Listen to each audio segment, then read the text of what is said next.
안녕하세요. 부동산을 보는 눈 리얼아이 박감사입니다.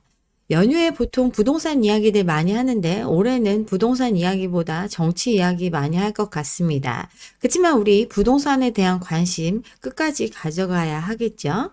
레미안 원베일리가 106억에 팔렸다. 요즘 거래 가뜩이나 안 되고 시장이 굉장히 소강 상태에 빠졌는데도 비싼 집은 여전히 잘 팔리고 있다. 이런 기사 나오고 있습니다.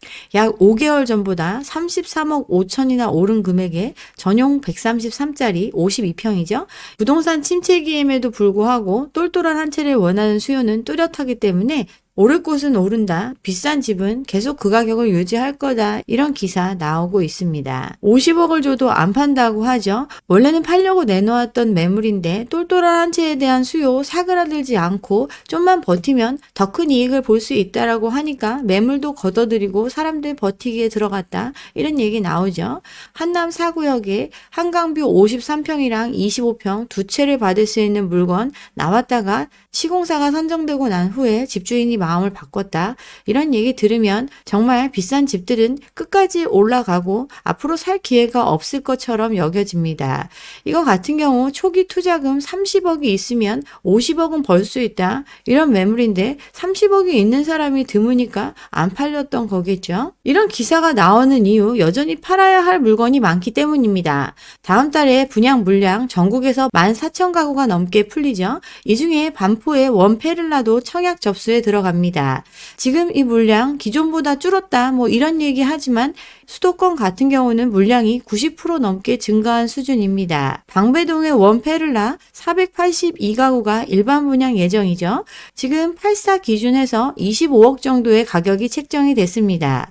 482가구 단순히 20억 정도만 잡아도 9,600억의 자금이 필요한 누군가 1조 가까운 돈을 집 사는 데 쏟아볼 수 있어야 이 물량들 팔 수 있습니다. 시장은 얼어붙었는데 신고가 기사가 즐비하고 강남의 아파트 100억 넘게 팔렸다. 똘똘한 한 채는 여전히 건재하다. 이런 얘기들 침체기에도 나오고 있습니다.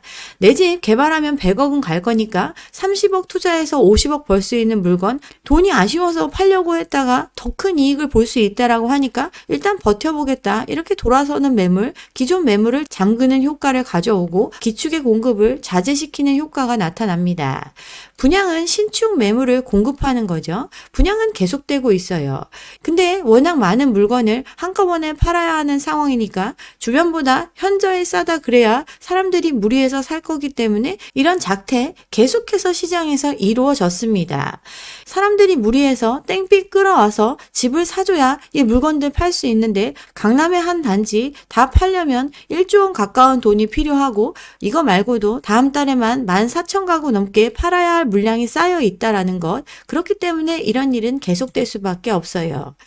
부동산 가격에 영향을 주는 요소 여러 차례 설명을 드렸죠. 부동산도 재화이니 수요와 공급 기본적인 요소입니다. 여기에 사람들의 심리가 작용을 해서 어떤 때는 가수요가 작용해서 공급이 한참 부족하다고 여겨지면서 가격이 치솟아 오를 수도 있는 이런 불안한 구조를 가지고 있는 것 부동산 시장의 특성입니다. 공급 부족, 아무리 많이 공급해도 사람들이 훨씬 더 많이 원하면 그만큼 공급은 부족하다고 느껴지는 거고 그로 인한 가격 상승이 일어났던 것 부동산 시장에서 벌어진 현상입니다. 수요와 공급에 영향을 주는 것 결국 돈이죠. 돈을 많이 끌어올 수 있어야 집도 살 수 있고 또 집도 지을 수 있습니다. 이 유동성 그동안 풀려왔던 시기를 거쳤고 이제 이 유동성이 조여지는 시기가 왔습니다. 정부 정책도 사람들 심리에 많은 영향을 주죠. 유동성을 공급하는 정책을 하고 또 집을 사는 걸 권장하는 정책들, 세금 감면이라든가 규제 완화, 각종 부양책을 통해서 심리를 지지해주고 유동성과 맞물려 수요가 자극되면서 시장의 가격에 영향을 주는 이런 구조를 가지고 있습니다. 수요와 공급적인 측면에서 살펴보면 지금 부동산 시장 올라갈 이유가 없습니다. 지방은 이미 최악의 상황을 보이고 있고 공급을 살펴봐도 공급 물량은 넘쳐나고 있어요. 공급, 새로 짓는 것만 공급이 아니라고 누누이 강조드렸죠. 사람들이 시세 차익을 기대해서 가지고 있었던 물건들, 이걸 매물로 내놓는 것 또한 공급의 큰 축으로 볼 수 있습니다. 이런 매물 쌓여가고 있어요. 서울 아파트 매물만 해도 이제 9만 건이 넘어가죠. 경기도에는 17만 건, 인천에도 4만 건이나 팔려고 내는 집들이 쌓여 있습니다. 대출 규제 강화, 탄핵 전국 등으로 인해서 매물이 계속 늘어날 걸로 전망하고 있는데 지금도 역대 최대 수준으로 매물은 쌓여 있어요. 서울 같은 경우 지난해 대비해서 20% 가까이 늘어난 규모죠. 물건이 나와도 그때그때 팔리면 매물은 이렇게까지 쌓이지 않습니다. 그렇지만 매수세가 위축되면서 매물은 쌓여가고 있고 작년에 내놓은 집도 안 팔리고 있는데 올해 또 팔려고 내놓는 매물들이 늘어나고 있으니 어느새 9만 건을 넘어서고 있어요. 매물이 나와도 사줄 사람이 없으니 거래량은 급격한 감소세를 보이고 있습니다. 1월 거래량 2,000건 안 될 걸로 예상하고 있죠. 강제적인 형태로 나오는 공급도 줄줄이 이어지고 있습니다. 그동안 집 사면 돈 번다, 저금리 시절에 무리하게 대출받아서 집 산 사람들 못 버티고 강제 매매에 처해졌습니다. 이미 경매 물건 11년 만에 최다를 기록할 정도로 정말 많은 물량이 공급되고 있어요. 23년 경매 건수가 10만 건 정도 됐었는데 1년 만에 30% 넘게 경매 건수가 증가를 했습니다. 올해 같은 경우 영끌이 집중됐던 시기에 싸게 빌렸던 사람들의 이자 부담이 더 커지는 시기가 도래하죠. 2%대 빌렸던 금리가 이제 4%, 5% 되는데 여지껏 버텨왔다 하더라도 더 버티지 못하는 사람들 추가적으로 늘어날 수 있으니 이 물량 더 늘어날 걸로 시장에서 예측하고 있습니다. 기축의 공급은 자이든 타이든 간에 이렇게 계속해서 늘어나고 있고 신축 공급도 계속되고 있죠. 서울 같은 경우 지금 전셋값에 영향을 줄 정도로 정말 많은 물량이 새 집으로 돌아왔습니다. 송파, 강동, 동대문, 강남 이런 곳들에 그동안 분양했던 물량들 집으로 돌아왔습니다. 둔촌주공도 들어왔고 이문, 장위, 메이플, 잡내화, 청담르엘 그동안 열심히 공사했던 물건들 다 집으로 공급되고 있습니다. 근데 수요는 어떻죠? 수요는 사라졌습니다. 일단 멸시 수요 사라졌고 기존 저가 주택들 안 팔리고 있습니다. 집도 안 팔리고 대출은 규제되니 갈아타기 수요로 이어지지도 못하죠. 거래량 1월 1000건대를 보일 정도로 쪼그라들었어요.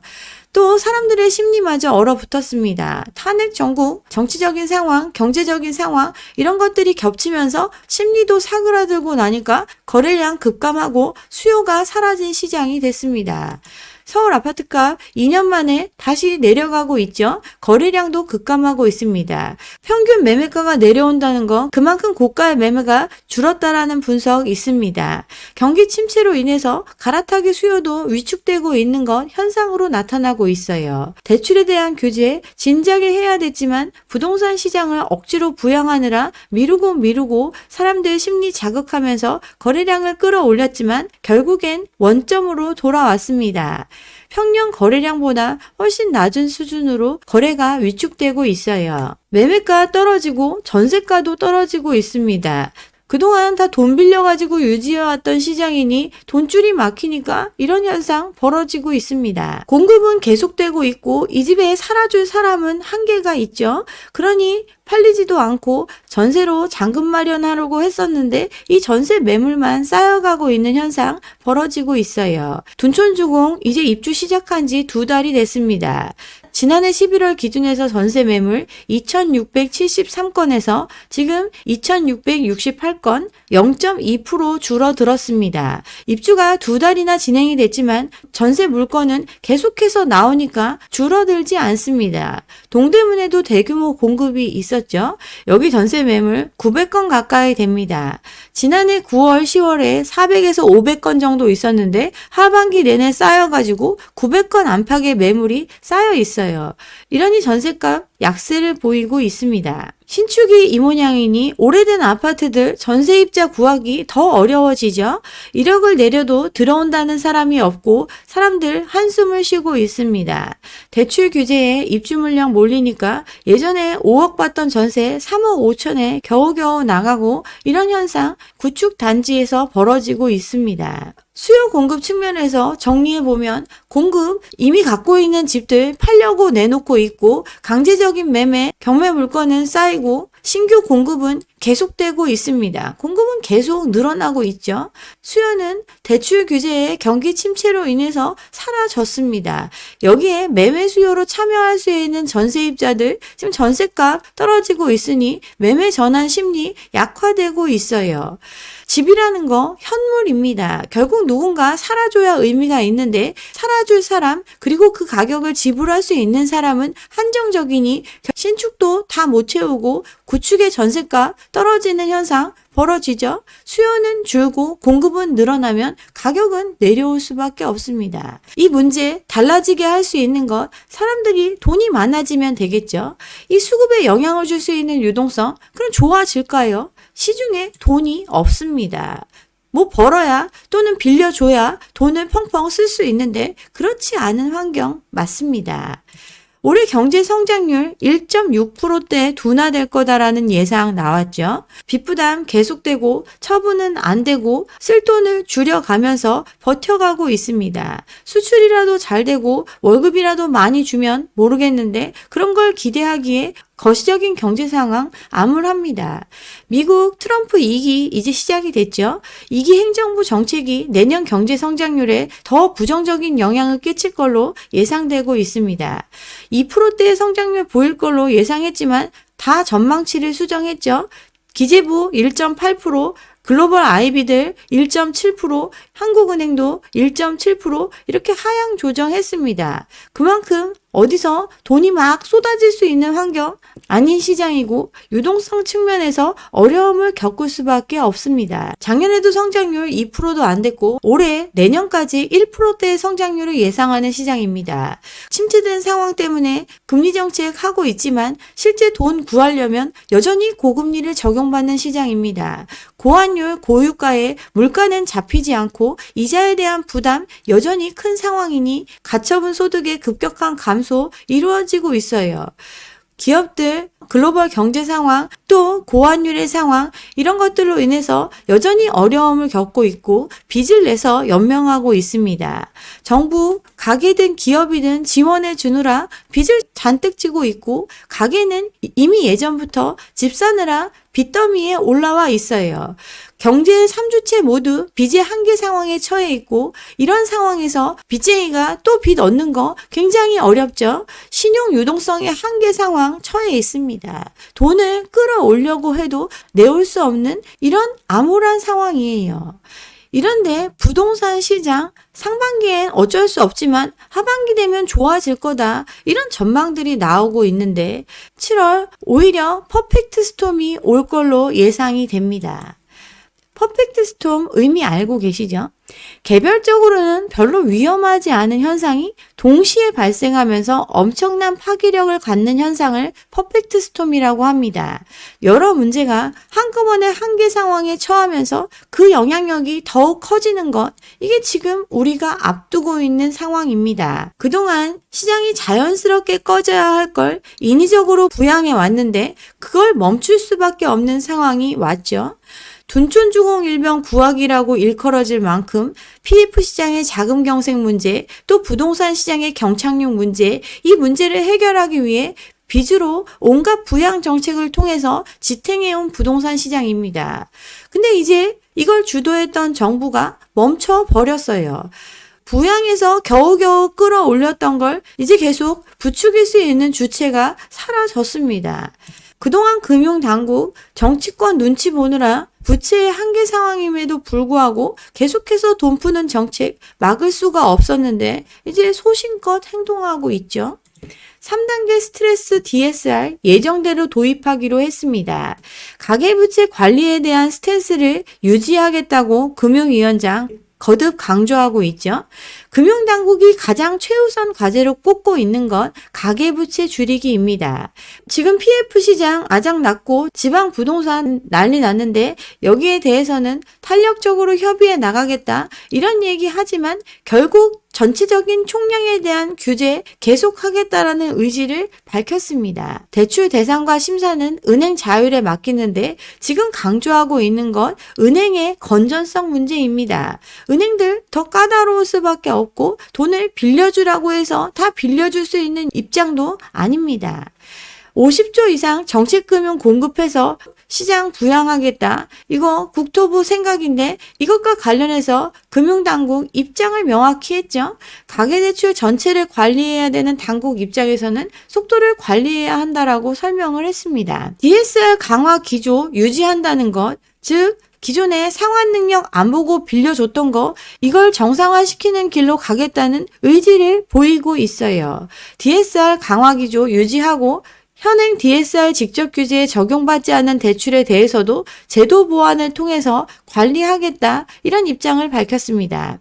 DSR에 포함 안 되는 거 전세자금 대출 있죠. 그리고 정부가 하는 정책금융 대출 이것도 있는데 이 부분에 대해서 관리하겠다. 즉 더 깐깐해짐을 뜻합니다. DSR 3단계 적용되면 기존에 연봉 1억인 사람 6억 대출받을 수 있었다면 5억 5천으로 대출의 규모가 축소되는 효과가 발생을 합니다. 정책금융에 대해서도 관리기조 얘기를 했죠.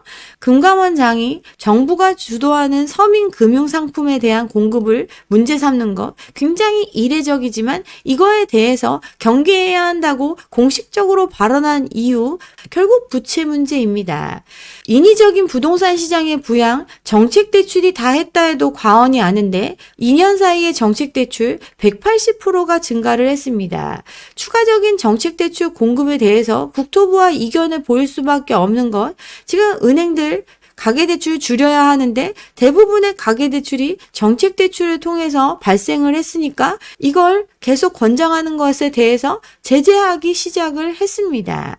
자산 쏠림 리스크, 건전성 악화에 유념해야 될 필요가 있다.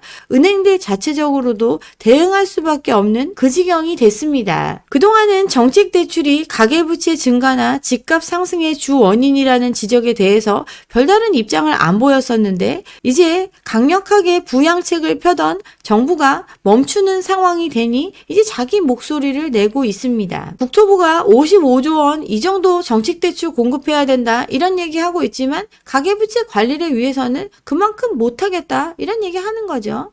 은행들 입장에서도 손해가 아니죠. 정부가 원하는 조건으로 저금리 대출을 해준다고 해서 금리차를 전부 다 보전받는 게 아니기 때문에 많이 대출을 할수록 이자 비용을 은행이 떠안아야 하는데 이걸 줄일 수 있는 여지가 금융당국의 의지에 의해서 생긴 것과 같으니까 내심 반기고 있습니다. 그동안 가수요를 자극하고 집값을 돈이 없어도 지불할 수 있었던 것 전세 제도의 영향이 컸는데 이 부분에 대한 규제도 시작이 됐습니다. 전세대출 보증 비율 90%로 내리기로 했죠. 사실상 전액을 보증해주는 형태로 전세대출이 공급이 됐었고 이로 인해서 집주인이 안 갚고 나자빠지면 정부가 대신 책임져 주니 아무도 자기 책임의 리스크 없이 무분별하게 갖다 썼던 거 전세대출이었는데 이거에 대한 보증 비율 줄이기로 했습니다. 수도권 같은 경우는 80% 수준으로 줄일 걸로 예상되고 있습니다. 전세 대출이 집주인한테 유동성을 공급하면서 갭 투자의 기본이 됐고 이로 인해서 다시 집값을 상승시키는 악순환의 고리로 작용했었는데 이 부분에 대한 제재 시작이 됐어요. 상환 능력 같은 거 보지 않고 빌려주는 게 전세대출이라고 했는데 이미 나간 게 200조 원이 넘습니다. 투기적인 주택 수요에 자금을 공급하는 역할을 했던 이 전세대출에 대한 부분 기존보다 깐깐해지고 있습니다. 전세대출에 대해서 DSR 규제 적용하는 것 이것도 여러 차례 이야기가 나오고 있지만 아직은 적용하지 않고 있습니다. 그렇지만 부채를 억제하는 방법으로 여전히 고려되고 있어요. 정책대출 적격 판정을 받아도 은행에서 대출 실행 거절한 금액 30조 원 정도 됐었는데 앞으로 이거보다 더 많아질 개연성이 높아요. 부동산 시장을 억지로 부양할 수 있었던 것 그만큼 눈먼 돈이 많이 흘러들어갔기 때문이죠. 전세가가 오를 수 있었던 것 정부가 권장하며 빌려준 전세자금 덕분이었고 이로 인해서 능력이 없는 사람들도 갭 투자하면서 무분별하게 시장에 들어왔고 시장의 폭등을 가져왔습니다. 그렇지만 그 부채가 한계 상황이고 이 전세금 갚지 못하는 사람 실제로 많이 늘어났고 이걸 돌려받기 위해서 강제적인 처분을 하더라도 빌려준 돈 다 돌려받지 못하는 현실을 자각하기 시작을 했습니다. 정부가 대신 보증서 주는 역할 허그의 이름으로 했었는데 이 전세보증 피해액만 2년간 9조 원 가까이 됩니다. 허그가 대신 갚아준 전세금 지난해 4조 5천억, 전년에 4조 3천억, 계속해서 늘어나는 보증사고 이거 막느라 허그는 적자에 시달리고 있습니다. 보증사고 규모 2015년 처음 할 때만 해도 100억 정도, 이 정도 사고액이었는데 22년도 1조 원이 넘어서고 23년도, 24년도 4조 원 가까이 급격하게 보증사고 늘어난 것, 그만큼 전세금 돌려줄 능력이 없는 집주인들이 집을 가지고 있었고 이로 인한 손실을 고스란히 정부가 책임지고 있었음을 뜻합니다. 허그 전세보증 말고도 각종 보증에 동원이 됐죠. 분양보증, PF보증, 건설보증 이거 지금 하나둘씩 터져 나오고 있는 상황이고 이미 전세 문제는 흑자이던 허그를 적자로 만들었습니다. 작년에만 도로공사에서 주식 4조 원 현물 출자하고 이것도 모자라서 지난해 11월 7천억 정도 채권까지 발행하면서 자본을 확충하고 또 보증서고 있는데 이미 전세 문제에 대한 대가 톡톡히 치르고 있고 앞으로 계속될 상황이기 때문에 이 부분에 대한 규제 입장을 표명했습니다. 전세 대출에 대해서도 소득자료 신고하겠다 이런 얘기 나오고 있죠. DSR 적용을 받지 않고 있는 전세대출, 정책대출 이거에 관련해서 제도를 마련하겠다. 즉 갚을 능력이 없는 사람들한테 돈 빌려주는 걸 막아서 부실을 좀 줄여보겠다라는 게 금융당국의 입장입니다. 또 가계대출 증가 목표치를 넘긴 은행들한테 대출 증가율 축소시키겠다. 즉 부채 한계 상황에서 부채를 더 늘리는 걸 방관한 은행들 이 대가를 느낄 수 있게 올해 제재를 하겠다라는 입장도 밝혔습니다. 역전세 대란이 났을 때 전세금 돌려줄 능력 없다라는 거 현실로 드러났죠. 이거 보증금 반환 대출 이런 걸 통해서 꾸역꾸역 넘겨줬지만 이에 대한 부담도 더 이상 끌어가기가 어렵습니다. 허그 전세보증료율 현실화하겠다고 11년 만에 요금 인상 단행을 했습니다. 부채 비율이 70% 넘어가는 경우에 사고가 훨씬 많아지니까 그런 보증을 서줄 때 보증 수수료 더 많이 내라고 제도 개선을 했습니다. 1주택 다주택자한테도 보증료 할인해주고 이런 거 있었는데 이런 것도 없애기로 했어요. 좀 아쉬운 점, 다주택 임대인에 대한 가입을 제한한다거나 임대인에 대한 신용정보 심사제도 도입, 정말 실질적으로 사고를 줄일 수 있는 적극적인 정책의 도입은 당장 이루지 못했지만 이 부분에 대한 제재도 시작이 됐습니다. 시장을 억지로 부양하던 정부, 정치적인 문제로 이들이 강력하게 드라이브를 걸 수 없는 상황이 되니까 그동안 심각한 문제 끌어안고 혼자 끙끙 앓던 금융당국, 부채 관리를 천명하고 있습니다. 전세에 관련된 문제까지 인지하고 있고 이에 대한 규제 시작이 됐어요. 전세보증 한도 줄이고 전세 대출에 대해서 대출자의 소득 등 신용을 살펴보고 가계대출 많이 늘린 은행들 압박하고 이렇게 부동산 시장으로 흘러들어가는 돈 줄이는 방향을 잡았어요. 또 정책 대출에 대한 문제까지 거론하면서 골망하는 문제를 정치 논리와 무관하게 해소하는 방향으로 간다는 것, 부양으로 일관됐던 부동산 시장 오히려 상대적으로 강한 규제로 돌아섰음을 뜻합니다. 대출의 증가율 정부가 예상하는 3.6%의 성장률 기준에서 운영하는데 그거보다 더 안 좋은 상황으로 갈 거니 대출 확대 더 이상 늘어나기 어렵습니다. 전세 제도에 대한 문제 인식하고 있고 표를 얻기 위해 해왔던 각종 포퓰리즘 이거 할 수 없는 정치적인 무정부 상태이니 이제 경제적인 측면에서 운영하기로 했어요. 대출 관리가 시급하고 이에 포커싱이 됐습니다. 3단계 DSR 도입, 이미 하강 중인 부동산 시장을 더욱더 차갑게 만들 트리거가 될 겁니다. 상저하고 이런 전망 기대하기 어렵습니다. 지금도 최악의 상황으로 가고 있는 부동산 시장 7월 이후 더욱더 큰 변화를 맞이할 수 있습니다. 네, 여기까지 오늘 준비한 내용이고요. 오늘 제 영상이 좋았다면 좋아요와 구독 잊지 마시고 다음 영상도 함께 해주시기 바랍니다. 그리고 새해 복 많이 받으세요. 감사합니다.